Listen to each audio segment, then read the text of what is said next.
Every weekday morning, I take the bus at exactly 6:10 a.m. The stop is on Hawthorne Avenue, a narrow roadside strip with cracked concrete and a bent pole holding a faded blue sign. A single street lamp buzzes above, casting a dull yellow circle of light onto the wet road. The air always smells like rain and cold exhaust at that hour, and the street is usually empty. I wear the same thing every day: a dark gray hoodie, black work trousers, and scuffed white sneakers. My headphones stay around my neck, but I never play anything. I like to stay aware. I'm a creature of habit. I've always found comfort in routine. That's why I noticed him. The first time, I didn't think much of it. He stood about 10 feet away, just outside the brightest part of the street lamp's glow. He was tall, maybe 6'2", and thin, with a slightly hunched posture. He wore a long brown coat that hung past his knees, even though the weather wasn't that cold. Under it, dark trousers and black leather shoes that looked strangely polished for a bus stop that early. His hair was jet black, neatly parted and slicked flat. His face was pale and angular, with sharp cheekbones and thin lips. His eyes were dark, fixed on the road ahead.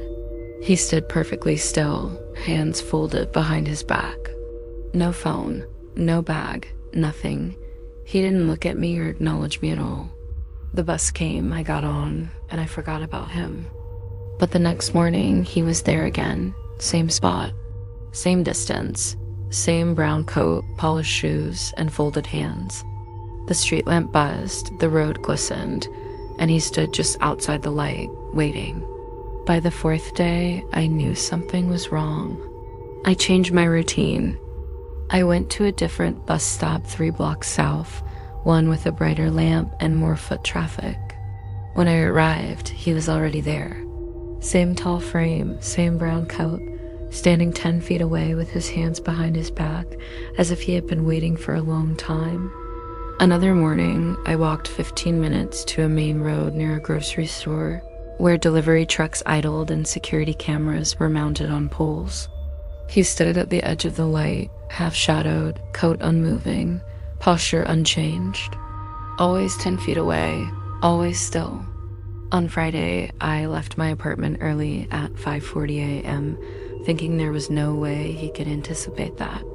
When I reached the stop, the street lamp was buzzing, the pavement was damp, and he was standing there exactly as before. That was the first time I felt real fear.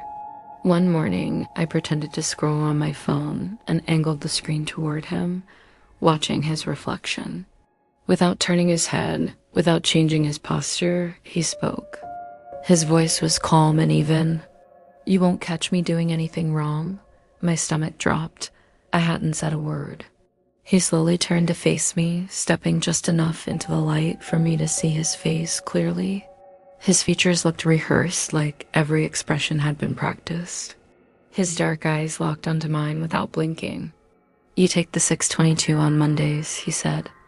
"The 6:18 on Wednesdays. Fridays you hesitate before stepping forward." I took a step back, my heart pounding in my ears. He smiled for the first time. It was small and tight. It didn't reach his eyes. When the bus arrived, I got on without looking back. Through the fogged window, I watched him stand there under the buzzing street lamp. He didn't get on. He just raised one hand and waved as the bus pulled away. After that, I stopped taking the bus entirely. Weeks passed. I walked, carpooled, anything to avoid that routine. I almost convinced myself it was over. Then one night, my car broke down on Hawthorne Avenue.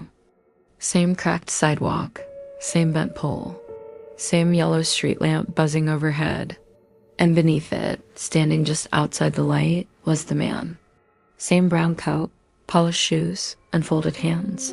He looked relieved when he saw me. "I was worried you'd stopped coming," he said.